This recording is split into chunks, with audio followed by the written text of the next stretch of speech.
ناظرین، مدینہ ثانی کے عنوان کے تحت اس پروگرام کا بنیادی مقصد مدینہ کی پہلی اسلامی ریاست کے مثالی نظام کے مملکت خداداد پاکستان میں نفاذ کے اقدامات کا جائزہ لینا ہے۔ گزشتہ پروگرام میں ہم نے اسلام کے تصور ریاست پر تفصیلی گفتگو کی۔ آج ہم جائزہ لیں گے کہ اسی اسلامی تصور ریاست کے تحت حکومت کا کانسیپٹ یعنی گورننس، اس بات میں کوئی شک نہیں کہ تصور حکومت معاشرے کا ایک اہم جزو ہے، جو باقاعدہ حکومتی نظام کے بغیر معاشرے کی فلاح و بہبود تو دور کی بات، معاشرے کی سرے سے بقا بھی ممکن نہیں۔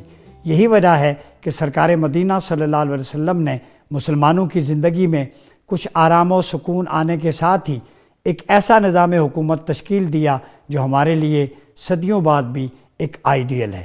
اس کی وجہ یہ ہے کہ آپ صلی اللہ علیہ وسلم نے اس نظام سیاست اور طرز حکمرانی کی بنیاد دیانت و امانت، نظم و ضبط، قانون کی حکمرانی، بے لاگ عدل و انتصاب، سرکاری مناصب کے ذمہ دارانہ استعمال، احساس ذمہ داری، فرض شناسی کے اعلیٰ اصولوں پر استوار کی۔ یہی وہ عناصر ہیں جو کسی بھی فلاحی ریاست کا خلاصہ ہوتے ہیں۔ آپ صلی اللہ علیہ وسلم کے اقدامات کا واحد منشا یہ تھا کہ اصل حکومت اور راج اللہ کا ہوگا، جیسا کہ حکم ربانی ہے سورہ الانعام میں کہ فیصلے کا اختیار سوائے اللہ کے کسی کو نہیں۔ ناظرین، نبی اکرم صلی اللہ علیہ وسلم اللہ کے آخری نبی ہونے کے ساتھ ساتھ عظیم مدبر اور منتظم بھی تھے۔ اعلان نبوت سے پہلے حلف الفضول ہو یا حجر اسود نصب کرنے کا واقعہ آپ کے سیاسی اور اجتماعی شعور اور تدبر کی بہترین مثال ہے۔ اگر ہجرت مدینہ کے بعد کا احوال کا جائزہ لیں تو ایک طرف تقریباً تہی دست مہاجرین اور دوسری طرف خاصے معقول انصار تھے۔ یہاں سب سے بڑا مسئلہ معاشی عدم توازن کا تھا۔ انصار تو مکہ سے اپنے مسلمان بھائیوں کے آ جانے پر نہال تھے، لیکن مخالفین معاشی ابتری اور انتشار پیدا کر کے اپنے مذموم مقاصد پورا کرنا چاہتے تھے۔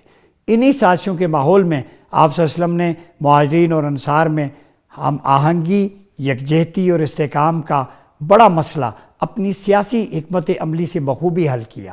اس سے یہ سبق بھی ملتا ہے کہ مدینہ ثانی یعنی پاکستان میں حالات ناموافق بھی ہوں تو بہتری کے لیے رسول اللہ صلی اللہ علیہ وسلم کی پالیسی کو بطور نمونہ اپنایا جانا چاہیے۔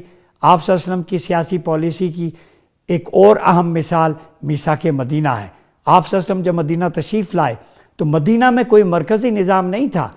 اس بے سمت نظام میں آپ صلی اللہ علیہ وسلم نے اہل مدینہ کو بیرونی خطرات سے بچانے کے لیے مسلم اور نان مسلمز کو میثاق مدینہ کے ذریعے خاص نقطے پر جمع کیا تاکہ ان کے ڈفرینسز جو ہیں وہ دور ہو سکیں اور مدینہ کے لوگ بالخصوص مشرکین مکہ مدینہ پر حملہ کرنے کی کوشش نہ کریں۔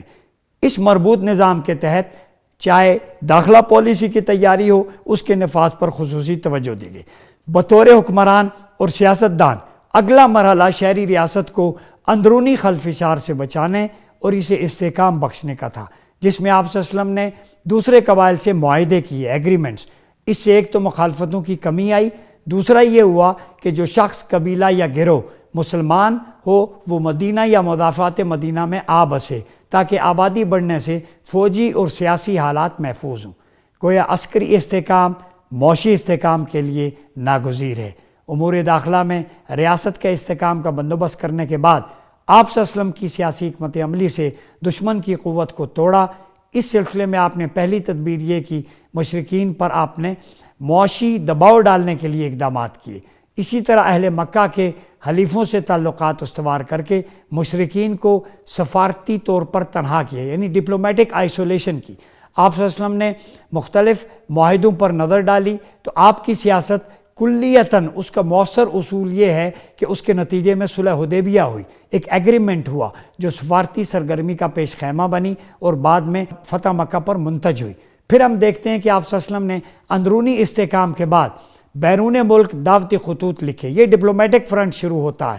یہ کام تبلیغ کے لیے بھی تھا اور بیرونی ریاستوں میں ریاست مدینہ کو اسٹیبلش کرنے کی کوشش بھی تھی۔ آپ کا طریقہ کار یہ تھا کہ اپنا ایک خط سفیر کو دے کر روانہ کرتے اور مکتوب الیہ کے رد عمل کا انتظار کرتے، پھر اسی رسپانس کی روشنی میں اپنی اگلی اسٹریٹجی جو ہے اس کو ڈیولپ کرتے۔ ان سفیروں کے سلیکشن میں آپ صلی اللہ علیہ وسلم نے اہلیت، شخصیت کے ساتھ زبان دانی، آرٹ آف کمیونیکیشن اور ایکسپریشن کی خوبیوں کا بھی خصوصی خیال رکھا۔ ناظرین، اس تمہید کی روشنی میں ہم جائزہ لیں گے کہ مدینہ ثانی آج کہاں کھڑا ہے، ہمارا تصور حکومت کس حد تک ریاست مدینہ سے مماثل ہے اور ہمیں مختلف مواضعوں پر کون سی رکاوٹیں آگے بڑھنے سے روک رہی ہیں۔